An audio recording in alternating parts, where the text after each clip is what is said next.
కాంగ్రెస్ నేతలు ఏ ముఖం పెట్టుకుని ప్రజలను ఓట్లు అడుగుతారని మండిపడ్డారు బీఆర్ఎస్ మాజీ ఎమ్మెల్యే చిరుపర్తి లింగయ్య. 6 గ్యారంటీలు అంటూ జనాలు బురడి కొట్టించారని, కాంగ్రెస్ పాలన అభివృద్ధి కుంటుపడిందని చెప్పుకొచ్చారు. నల్గొండ జిల్లా చిట్యాల మున్సిపాలిటీ 3వ వార్డు అభ్యర్థి షేపూరి జయమ్మకు మద్దతుగా ఎన్నికల ప్రచారం నిర్వహించారు. అధికార పార్టీ ఎన్ని కుట్రలు చేసినా చిట్యాలలో ఎగిరేది గులాబీ జెండాని అంటున్న మాజీ ఎమ్మెల్యే చిరుపర్తి లింగయ్యతో ఐ న్యూస్ ప్రతినిధి కిరణ్ ఫేస్ టు ఫేస్. ఎన్నికలను బీఆర్ఎస్ పార్టీ సవాల్గా తీసుకుంది. చైర్మన్ పీఠం లక్ష్యంగా పావులు కదుపుతా ఉంది. ప్రస్తుతం మనతో పాటు చిట్యాల మున్సిపాలిటీలో ప్రచారం చేస్తున్నట్టు మాజీ ఎమ్మెల్యే చిరుపర్తి లింగయ్య ఉన్నారు. అన్న, ప్రచారం చేస్తున్నారు, ఎట్లా ఉంది రెస్పాన్స్? ప్రజలకు పోయినప్పుడు ఏ ఇంటికి వెళ్ళినా కూడా మంచి స్పందన కనబడుతుంది. ఎందుకంటే గతంలో కేసీఆర్ గారు ప్రభుత్వం ఉన్నప్పుడు గత 5 సంవత్సరాలు కానీ నేను శాసనసభ సందర్భంగా ఈ చిట్యాల మున్సిపాలిటీ చేయడం జరిగింది.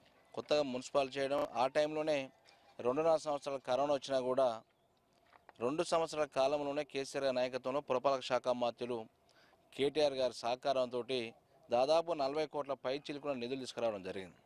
మీరు చూస్తారు ఇక్కడ పెద్ద పెద్ద డ్రైన్లు, ఎక్కడ చూసినా కూడా ఇంత పెద్ద డ్రైన్లు ఎక్కడ లేవు. ఇక్కడ ముత్యాలమ్మ నుంచి మొదలు పెట్టుకుంటే ఒట్టిమర్తి చెరువు కూడా ఎక్కడ కూడా పారిశుద్ధ్యం లోపం కూడా చిట్యాల టౌన్లో హైవే మీద ఉన్నదని చెప్పి ఇటువైపు కానీ రోడ్డు అతలవైపు మన భవానీ హోటల్ కాంచి కానీ పెద్ద ఎత్తున డెవలప్మెంట్ కార్యక్రమం చేసిన పార్క్ కానీ వెజ్ నాన్ వెజ్ మార్కెట్ కానీ మార్కెట్ సముదాయం కానీ ఇలా వైకుంఠధామం హైదరాబాద్లో కూడా ఎక్కర్లేదు, బాగా బ్రహ్మాండంగా ఉందని చెప్పి మన ఒక సాగు కార్యక్రమం పోతే కూడా చాలా అద్భుతంగా ఉందని చెప్పి అనడం ప్రజలు.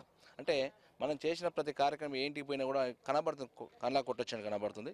ఆ రకంగానే ఇలా ప్రజలు కూడా మంచి మార్పు తీసుకురావాలి. రేవంత్ రెడ్డి మాటలు చెప్తే మేము మోసపోయినాం, కేసీఆర్ గట్టి ఇంకా మెరుగేది చేస్తుంటే ఆశపడి మోసపోయిన తప్పితే ఇంత గోసపడతాం అనేది పరిస్థితి వస్తుంది రైతుల్లో కానీ. ఇలా వ్యాపారవేత్తలు అయితే పూర్తి స్థాయి లైట్లు బంద్ చేసుకుని షాపులలో కూర్చునే పరిస్థితికి వచ్చింది, వ్యాపారాలు లేక. కారణం ఏంటంటే రేవంత్ రెడ్డి ప్రభుత్వం. వ్యవసాయ రంగం అదే పరిస్థితికి ఉంది. ఇలా రైతులకు రైతు బంధు ఇస్తాను, రైతు బంధు ఇవ్వలేదు. పెన్షన్లు బంద్ అయిపోయినాయి. 2000 ఇస్తాను, 4000 ఇస్తాను, 2000 ఇస్తాను కేసీఆర్ ఇచ్చినాయి, 4000 కేసీఆర్ ఇచ్చిన. అంటే మీరు మున్సిపాలిటీ వార్డు తిరుగుతున్నారు కదా, ఈ 6 గ్యారంటీలకు సంబంధించి జనాల నుంచి ఎట్లా రెస్పాన్స్? ప్రతి ఇంటి మున్సిపాలిటీ ప్రతి ఇంటికి పోతున్నా, ఒక ఇల్లు కూడా మిస్ కావట్లేదు. ప్రతి ఇంటికి కూడా దాదాపు 20 రోజుల సంది పోతున్నా. రేవంత్ రెడ్డి ప్రభుత్వం పార్టీ అయితే హామీలు ఇచ్చిందో 6 గ్యారెంటీలు 420 హామీలు ఇచ్చిందో ప్రతి ఇంటికి పోయి 6 గ్యారెంటీల గురించి ప్రతి ఇంట్లో వివరించినప్పుడు ఆ బాకీ కార్డు కూడా ఇస్తే వాళ్ళు స్పష్టంగా చదువుకుంటారు. వీడు మోసం చేసేయండి, ప్రభుత్వం మోసం చేసి కాదు అనే పరిస్థితిలో ప్రజలు వచ్చారు. ఇలా అందుకనే చిట్యాల మున్సిపాలిటీలో బీఆర్ఎస్ పార్టీకి పట్టం కట్టాలి, బీఆర్ఎస్ పార్టీ చైర్మన్గా ఆ సీటు మీద కూర్చోబెట్టాలని ప్రజలు కంకణబద్దులు ఏరియాలి. ఇలా వ్యాపారవేత్తలు కానీ అన్ని వర్గాలు, ఏ వర్గం అంటూ కాదని కూడా ప్రతి వర్గం కూడా ఇలా కాంగ్రెస్ పార్టీ బీఆర్ఎస్ పార్టీని చూస్తే వాళ్ళకి లాగులు దడిచే పరిస్థితికి వచ్చింది.